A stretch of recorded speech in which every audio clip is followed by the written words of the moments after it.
Pat Novak, for hire.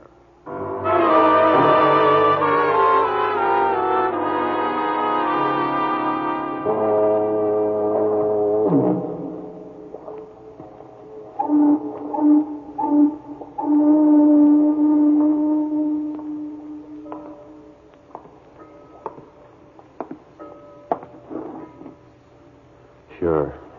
I'm Pat Novak. For hire.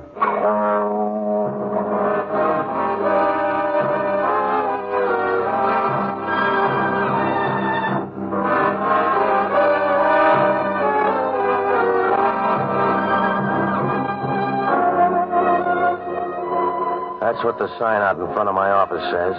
Pat Novak for hire. It's about the only way to say it. Oh, you can dress it up and tell how many shopping days there are till Christmas. But if you got yourself in the market, you can't waste time talking. You gotta be as brief as a pauper's will. Because down on the waterfront in San Francisco, everybody wants a piece of the cake. And the only easy buck is the one you just spent. Oh, it's a good life. If you work real hard and study a little on the side, you got a trade by the time you get to prison. I rent boats and do a few other odd jobs you can't afford to pick it on. Works out all right if you put your tongue in hock. Because down here, you shouldn't talk. It's like installing a set of drums in a belfry. You make some noise, but it's never the right kind. I found that out a few days ago. Must have been Tuesday or Wednesday night. Anyway, I was sitting in the office reading Time magazine when the door opened. I looked up and had to keep right on going because the guy was so tall he'd have to bend over to see through a transom. And he had a voice deep enough to red out as a bassoon. Good evening, Mr. Novak. I'll take your word for it. You have a small office. I'm small time. What's on your mind? My name is Leahy. I want to hire you. Yeah, sit down. Are you cold? Yeah? That overcoat around your neck, you're either cold or a priest. Oh. I'm a priest, Mr. Novak. I'm sorry, Father. You got a slow brogue. What do you need? A few hours of your time. I want you to help a man escape from prison. Uh-huh. Father, you'll never get along with the bishop. Mr. Novak, in a curious way, this is an errand of mercy. Well, this isn't my year for mercy. I'm sorry, Father. Maybe you don't like to hear it that way, but if I got the right fee, it wouldn't be mercy anymore. When I say it's an errand of mercy, that's what it is. Sometime tonight, a man is going to break out of Alcatraz. If he's allowed to get into town, he may kill somebody. You want me to stop him? That's right. And if he doesn't kill anybody, he can still be shot down by the police. Well, that's the percentage, Father. If he comes off that rock, he knows that. Stop worrying about him. If you could bring him to me, I know I can talk him into going back. Tell headquarters they'll do the same thing. If I did that, I'd break a promise. This is the only thing I can do. Will you help me? Yeah, I suppose. How do I pick him up? Tread water in the bay till he comes by? He's due in at Pier 19 sometime tonight. When he comes ashore, bring him to me. I'll be waiting at the ferry building. Well, suppose he doesn't want to come. Suppose he wants to party. How am I going to get him there? I don't ask you how to say the beads. If you're any good, you'll get him there. But you don't want him in sections. I want him all at once, Mr. Novak. I wouldn't ask you this if it weren't important. But I gotta help him. He's one of my boys. Yeah, sure. What's his name? Joe Feldman. Feldman? Yeah. If I don't worry about the spelling, you don't have to either. He's one of my boys. Slow down. Nobody's pushing you, Father. I don't know when he's due, but I'll be at the ferry building from 8 o'clock on. Yeah.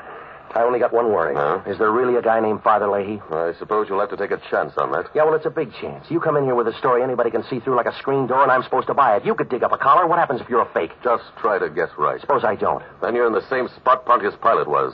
Good night, Mr. Novak.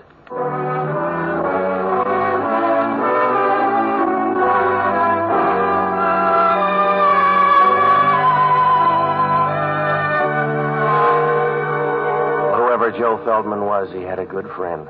Because when Father Leahy walked out of there, I knew he was all right. You could tell without even testing him. The way when you pick up a pool cue, you know right away whether it's any good or not. He stood at the door for a minute, and then he walked out. You got a funny feeling that he didn't walk into the night, that he was big enough to wrap it around his shoulders and take it with him. I got a last look at him as he turned the corner under a street lamp. He looked even taller now. And you knew if somebody stood him in an oil field, you couldn't tell him from the rest of the derricks. Well, I made a couple of phone calls, and then I closed shop and went down to the end of Pier 19 to wait. The bay looked as dark as a bruised crow. The fog was beginning to drift in over near the piers. By 9 o'clock, you couldn't see a thing. You felt like a guy trying to shave in a bathroom full of steam. I was about 30 feet from the end of the pier when a small boat pulled in and let somebody out. I was sure it was my boy, so I moved behind a shed and waited. The boat pulled away, and the guy started down the dock. I waited until he moved past me. Oh, I'm sorry. You ought to be glad. How's the rock? Huh? You lonely, mister? What do you care? If you ought to buy a beer and talk to the bartender, I'm busy. All right, you're tough, Feldman. Let's go now. You got dates for us? You're going to see Father Leahy. Come on. Oh, you doubling for Gabriel? Leave me alone, mister. I don't want to go. Now, look, Junior, if we draw straws, you're going to get the short one. Oh. Is there supposed to be a gun in your pocket? You get a chance to find out. That's what I'm going to do, because I have one, too. If it starts to hit your stomach, back down. No, where's yours, Mr. Timid? It's a bad night for bluffing, so goodbye. Yeah, come here. Oh, go easy, fella. It's a big one. Oh, you can let go easy then. Come on, drop it. Drop it in the water. Let go. You want to start again? No. All right, I'll see you, man, Leahy. I got to make a stop first. Make it after. It'll take 5 minutes. Look, mister, if you want to do it the easy way, let me make the stop. You go with me. All right, 5 minutes, and then you see Father Leahy. Suit yourself. I doubt if I'll make heaven, but if you want to run interference, it's all right with me. If you need the credits, you need the credits.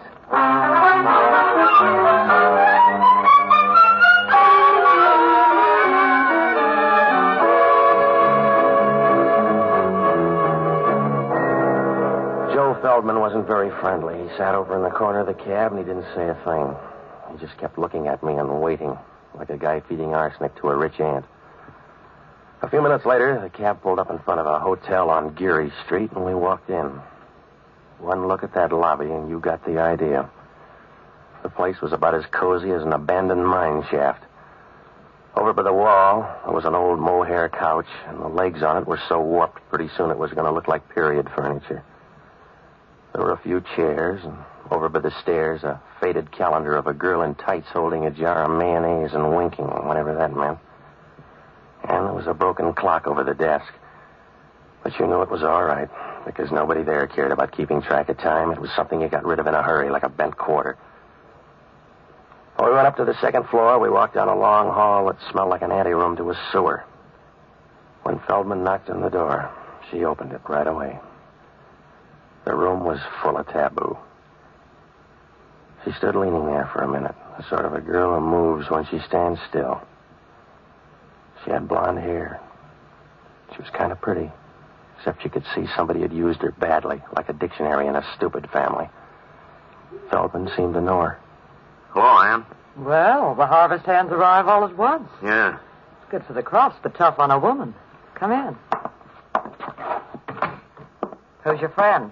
A missionary, I guess. He grabbed me down by the docks. Does he talk or just stand there looking healthy? He growls a little.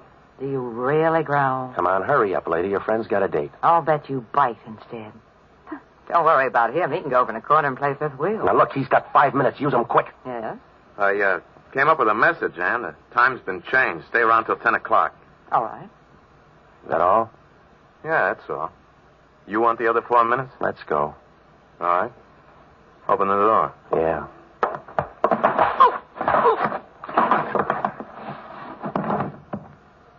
You didn't open it fast enough.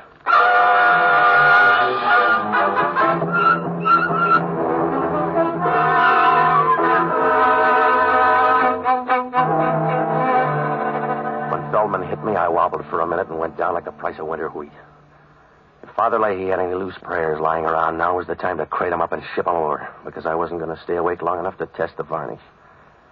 I rolled on the floor a couple of times, and then I took a rain check on the next couple of hours. When I woke up, it was like buying a new Nash and then finding out you can't drive. Joe Feldman was lying next to me with his throat cut like a pound of rib roast.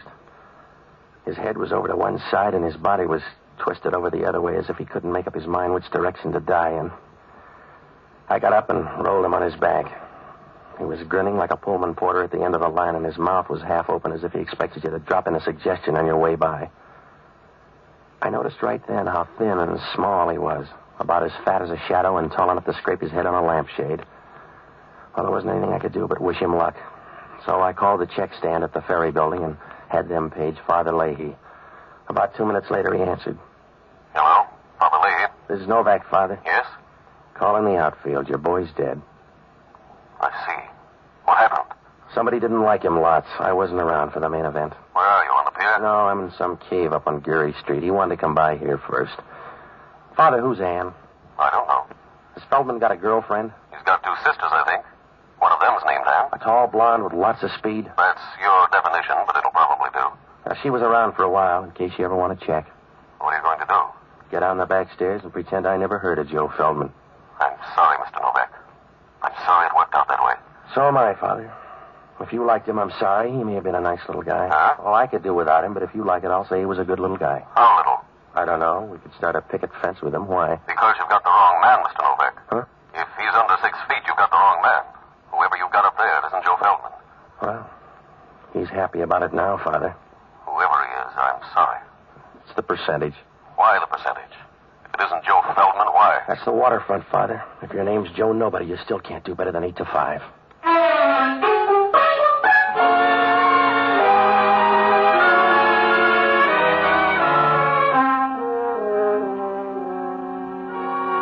At least Joe Feldman was smart. If you're going to get your throat cut, it's a good time to send in a substitute. As soon as Father Leahy hung up, I knew hanging around that hotel was going to be a waste of time, like sending MASH notes to a bearded lady. If I couldn't prove the guy was alive, they were going to charge extra down at the desk. And if Hellman down at Homicide ever found out I brought the guy up here, I'd have about as much chance as a bottle of scotch at a cocktail party. So I picked up my hat and started for the door. I looked at him once more, but he wasn't going to say goodbye, so I started out. Boo. Oh. Hello, Hellman. Expecting me, Novak? No, I'd have rolled him first. Yeah. Invite me in. Crash the party, Hellman. You'll be more at home. All right. He sure looks lazy. Who is he? He's supposed to be Joe Feldman. But Feldman let him do the hard work. They must be good friends. You better check. I don't know the guy. Yeah, help me roll him over. There. Here's his wallet. You let me have it. You're going to break your fingernail. Give it here. All right. Yeah. No money in here. You going to drop the case? Here's his card, Mike Greeley. Oh. Didn't he like you either? You're wearing out the rug, Hellman. I don't know the guy. You brought him up? I checked at the desk. Well, check on who left then. I brought him up here on a phony lead. Why? Because I was hired to tow him around. He liked the room, so he dropped by. And he cut himself shaving? I wasn't around. There was a girl here for the handshakes. Oh.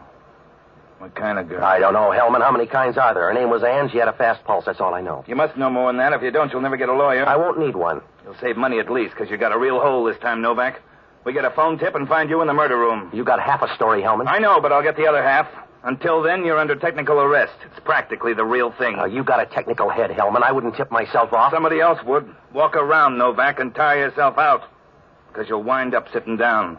In the meantime, I'll have you tailed. Your men couldn't follow a moose through a revolving door. Now, look, Hellman, I'm going to double back. This guy's a phony lead. I was supposed to meet a guy named Joe Feldman, but he never showed up. He didn't? No. I got a dead copper to prove he did. Your boy, Joe Feldman, killed a sergeant named Grubb at the Gold Rush Club a half hour ago. You better start that walk, Novak. Well,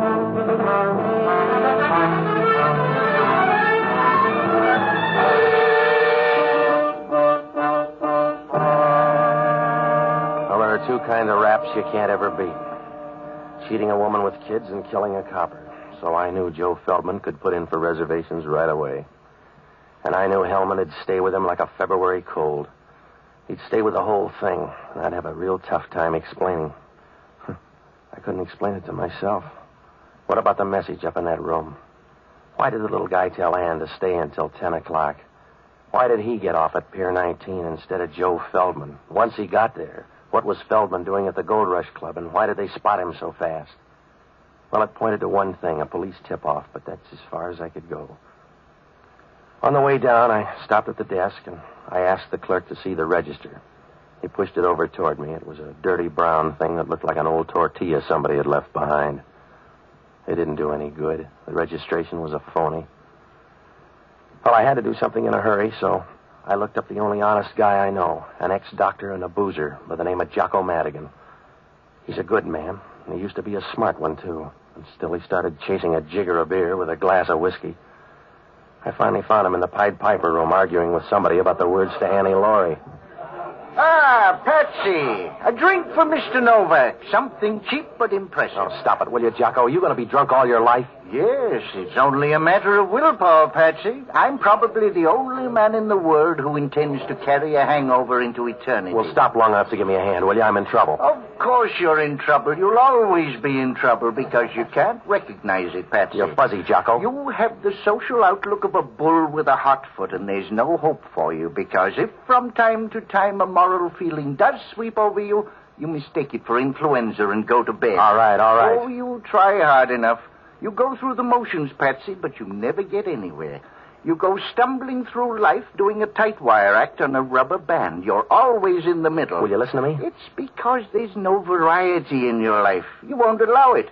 You're a broken-down banjo, not a very good instrument to begin with. And to make matters worse, you allow everybody to come along and pluck the same string. All right. Are you all through now, Jocko? Yes, you sound angry. I think you have a bad disposition, too. What kind of trouble? Well, I tried to help some guy out of prison tonight. You got drunk and thought you were the parole board? No, I did it for a good guy, a priest named Leahy. Yes? The guy was already out, and Father Leahy was trying to hurt him back without getting shot. But this guy Feldman didn't want to play. Another drink will clear this up for me. I picked up the wrong guy. I took him to a Geary Street hotel. I napped a while, and they cut him up like a piece of parsley. Sounds like a gruesome hotel. The dead guy's name is Mike Greeley. I don't even know who he is. Well, this is no time to start building a friendship anyway. Who is in the room? Some girl. She may be Feldman's sister. Would she kill a man? Well, if she did, he'd be crushed to death. No, I'm sure somebody else came in that room. You better talk to Feldman. Well, he's a hard man to reach. A sergeant almost made it tonight. Feldman shot his way out of the Gold Rush Club. That's one way to get out of a nightclub. Well, Hellman steamed up, so you got to help me, Jocko. You'd better look up Father Leahy. You'll probably be electrocuted, and if you are, he may have some drag. I want you to go down to the Chronicle morgue and pull the clips on Joe Feldman, will you? Get everything you can, and then hit the horse parlors. Find out what they know about him, huh? Maybe he's a heavy drinker. I'll check the bar. Jocko, wake up and get on there. If I don't pace Hellman on this thing, I'll be a dead pigeon. What am I supposed to do? I don't know. You might start cooing. Good night, lover.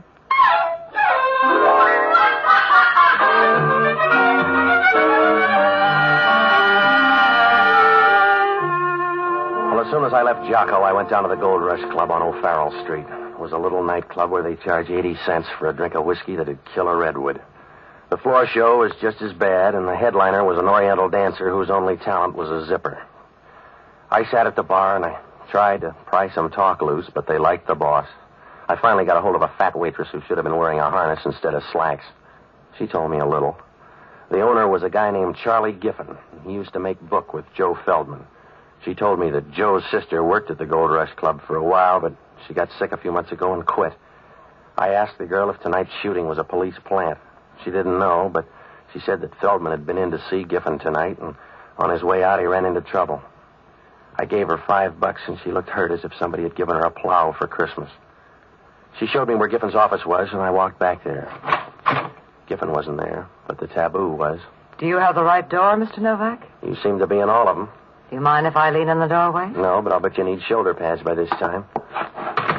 Where's Charlie Giffen? Why? I want to ask him about Joe Feldman. Ask me. I'm his sister. I'll ask you about Mike Greeley. Who killed him? I don't know. Is he dead? Yeah, he couldn't stand the bleeding. He was all right when I left. What were you doing up there? Waiting for Joe. My sister and I were going to meet him up there. Relax, Mr. Novak. Relax for me. No, when people relax for you, they do it on the floor. I was out long enough for homicide to catch up. They want me for Mike Greeley, but I'm going to send them you or Joe. You're forgetting my sister Norma. Should I? For most things, yes.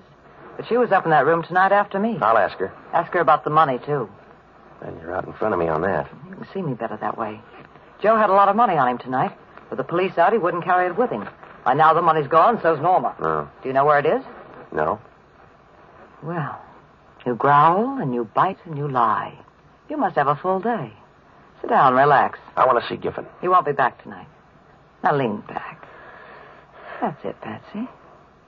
You really want that money? I can split a motive. Can you split it 90-10? If you can't, you better get your breath back. I won't need it. I don't want to talk anymore. Come here and make me stop. Over close. If I get any closer, I'll be on the other side of you. Yes. Patsy, you ought to get time and a half, darling. Hello, Ann. Thought you were coming in to curl up with a good book. Mr. Novak came by full of questions. This is Charlie Giffen, Patsy. I got some questions for you, too, Giffen. Well, ask him down the bore of this gun. Over by the desk, Novak. Did you lose that knife, Giffen? By the desk. That's it. Where's the money, Novak? I gave her the last report. Where's the money? Joe gave it to somebody? Try the Red Cross, mister. You got a tender face, Novak. Now get out of this club before I slap on a cover charge.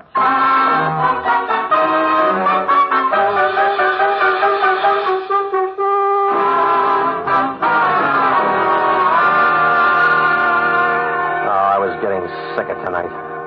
In 3 hours, I'd seen more service than a mixmaster in the cooking school. When I left the Gold Rush Club, I dropped by headquarters. Hellman had nothing to show but his badge. They had a dragnet around the city for Joe Feldman, and they'd lined up the record on the dead guy in the hotel. He'd been a friend of Joe's before his trip to Alcatraz.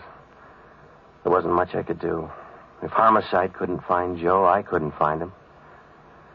So I looked up Norma Feldman in the phone book. She had an apartment out on the avenues, but when I called, there was no answer, so I tagged by my apartment to see if Jocko had left a message.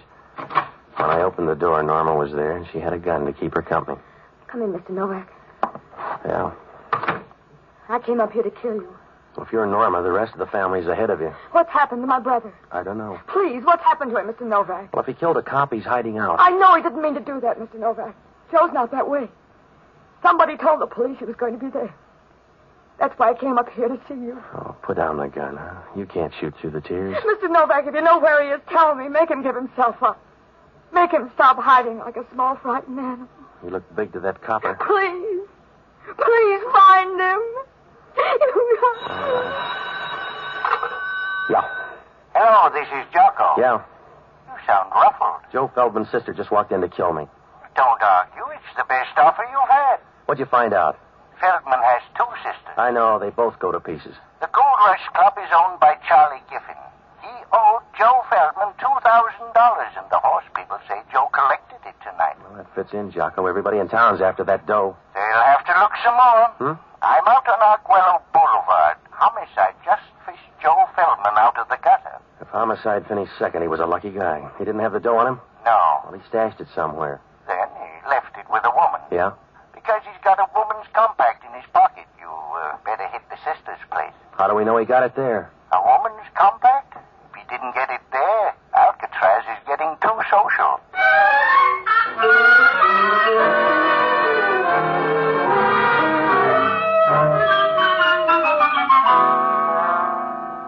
Well, the minute Jocko hung up, things began to fall into place. But I knew the last piece was going to pinch somebody hard. If the Feldman blood was going to turn bad, Father Leahy was a good man to send in, so I called him. He was out, but I left word for him to get out to Norma Feldman's apartment. Norma and I left, and on the way, we picked up Hellman. When we got out to her place and started up the stairs, we could hear people moving above. There was no point in trying to keep quiet, because Hellman was creeping up the stairs like a stallion with a broken leg. Yeah, if you got a bomb, touch it off, too, huh? Well, open it, Hellman. Hello, Novak. Did you find the dough, Giffen? You mean my stolen dough? Yeah. Come on, Ann. No, you and Ann better wait. This is Hellman from Homicide. We're leaving. You better move, Novak. Not until you settle a murder rap. Can you pay it off that fast? I can do it on the way to the door. Oh, wait a minute. Point the gun at Hellman. He's official. I can tag you both, so move away, you two, Norma. Ann and I are leaving. Look, Giffen, Homicide gobbles up nightclub big shots like you. You're nothing to me, copper. Move away. You got the hammer. Use it and come on through. All right, I will, copper. Hey. Yeah, you need a refill, Giffen. That's right, darling. Hand him your gun. Ann, you couldn't have done that. You couldn't have taken him out. All right, so they fell out. You better take him for murder, Hellman. You little bum. That leaves you all the money. I can spend it, darling. Well, you better do it fast, then. Grab him, Hellman. Yeah, I got him. Oh, you can fucking for both murders. My Grilly and my brother. I'll testify and I'll ride there in a cab on your dough, Giffen. Yeah. Are you going to pose or take me, Hellman? If you're anxious. Sorry about you, Norma. You get nothing out of this, but that's better than I got. Goodbye, Ann. Lots of luck. Thank you, darling. You know what kind. I hope you rot. Come on, Hellman. I'm ashamed of you, Ann. Leave me alone, Norma. I'm ashamed of you, Ann. What you did to Joe, I'm ashamed of you. Leave me alone, Norma. I'm sick, you know that. I didn't know how it was going to work out. Poor Joe was trying to help you and you got greedy. He was trying to help you. That's the only reason he came out. You let this happen. I told you I didn't know how it was going to end. I thought they'd get him and take him back again. There's no good in you, Ann. They couldn't find good in you anywhere. You let that happen to Joe. You stood by and watched him walk into something like that. All right, I stood by. What can we do about it now except weep, and that won't help him. But hating you will. That'll help Joe a little. I'm here at least to hate you for the short time left. Please, Norma. Giffen told you to spend it fast. Well, you better spend it fast. Ask him at the hospital if that isn't so. What do you mean? Ask him out there what you've got. They told him. You ask them what you've got. Ask them what's tearing you to pieces. Ask them, they'll tell you. They'll tell you you've got cancer. Norma, please. They'll tell you cancer. Ask them, they'll tell you you're full of it. Now spend your money. Spend your money and see that it lasts as long as you do.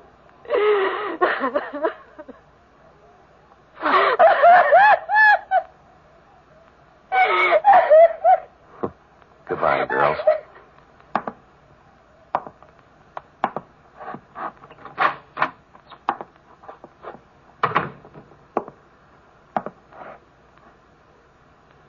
Hello, Mr. Novak. Oh, did you miss much, Father? No, Feldman luck is running kind of bad tonight. it does for some people, I guess. All they get is unhappiness. They wear it the same way you'd wear a sports coat, only they never seem to get a new one. I'm sorry about tonight, Mr. Novak. I'm sorry it's not a smoother world. Yeah. But if it were, you'd be out of a job, Father. See you later.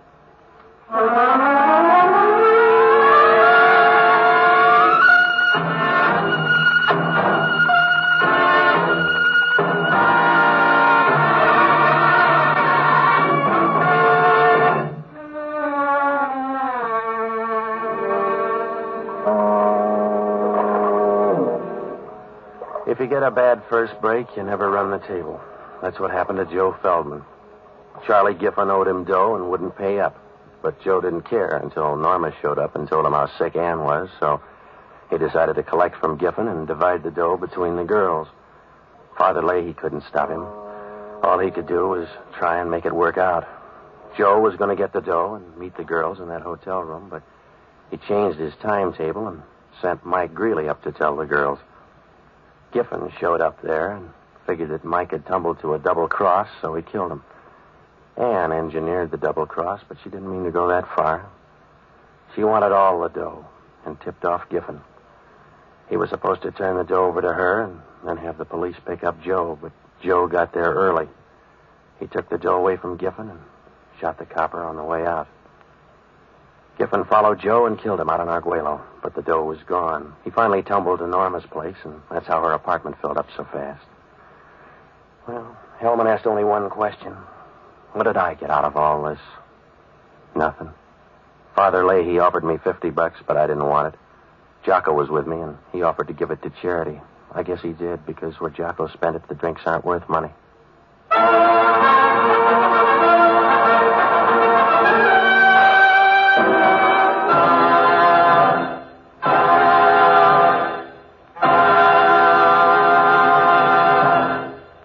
Novak for Hire was previously released by ABC, the American Broadcasting Company, for listeners in the United States, and rebroadcast for our men and women overseas.